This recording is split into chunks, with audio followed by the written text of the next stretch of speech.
it did not have that kind of access.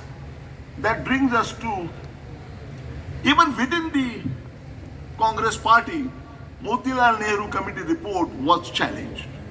Why was it challenged? Because it talked about dominion status. Whereas the dominant thinking in Congress party at that time was Purna Swaraj, complete independence. And Motilal Nehru Committee was talking about dominating this status, dominion status, that is internal freedom within the British Empire, that was not acceptable to young and dynamic people in the Congress. And the brigade was led by none other than Jawaharlal Nehru against his own father's report, Motilal Nehru Committee report. This was at the time, that this is what that happened at the time. Now, Motilal Nehru Committee, regrettably, again, did not make any political difference, any big difference. And British realized that this is not good enough, and what we should do is to have a direct discussion with the Indian leaders. And that is when, between 1930 and 1932, 3 roundtable conferences were organized in London. The first roundtable conference, and Dr. Ambedkar was invited as a representative of Dalits in India. There were 2 of them invited. Dr. Ambedkar was one, and Mr. Srinivasan Garu was another one. They were invited. For the first roundtable conference, Congress had boycotted it. Mahatma Gandhi refused to go. There, Dr. Ambedkar saw the opportunity. For the first time, he had an opportunity to talk about the problems of India at a global level, at a national stage, in a global stage.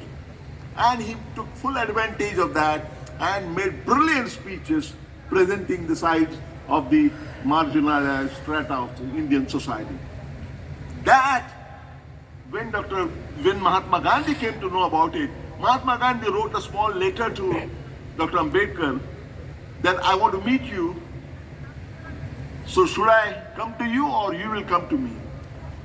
Mahatma Gandhi was 22 years older than Dr. Ambedkar. So Dr. Ambedkar said, I will come to meet you. And then the first historic meeting between the two took place in 1930 in Mani Bhavan in Mumbai. That place is still preserved. That meeting was historic because in that meeting, they met and fought with each other in the very first meeting. And they did not agree on anything. You will find the details in many of my books. Those details are there. But that was on the eve of the second roundtable conference. In the second roundtable conference, Congress party had withdrawn the boycott and decided to participate. And that is why Mahatma Gandhi had invited Dr. Ambedkar to listen to his side.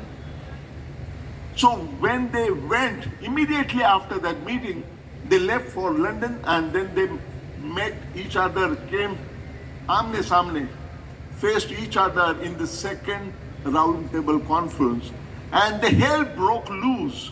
You should see the details of the discussion that took place and the way Dr. Ambedkar spoke against Gandhiji and the way Gandhiji spoke against Dr. Ambedkar. The basic issue at that time was, should there be independent electorates, separate electorates for untouchables, or there should be joint electorates with reservation? This was the issue. Dr. Ambedkar was championing the cause of independent electorates, and Mahatma Gandhi was totally opposed to that. So they all agreed, they gave in writing as a matter of fact, that the final decision should be taken by the government of British government, and whatever decision is taken, that would be binding on us. Everybody signed on that, excluding Dr. Ambedkar, but including Mahatma Gandhi. And Mahatma Gandhi was absolutely certain that the decision is going to be in his favor. 6 months down the line, the decision came out that is called the communal decision. The communal decision that was given by the British government was 100% in favor of Dr. Ambedkar and 100% against what Mahatma Gandhi had pleaded for. At that time, Mahatma Gandhi was in jail, Yerwada jail in Pune, and he was shocked. Immediately, he announced that from the next day, he was going to go into fast unto death. This was the announcement. And what was his demand? That Dr. Ambedkar should withdraw his demand. Because the verdict went against Mahatma Gandhi, he wanted Dr. Ambedkar to withdraw. And the whole country was turned against against Dr. Ambedkar. He was called traitor, and all the adjectives were used. Now this was a big fight between the two, and finally, with a lot of people intervening, finally the settlement was done in 1931. That is called the 1932. That is called the Pune Karar, the Pune Pact.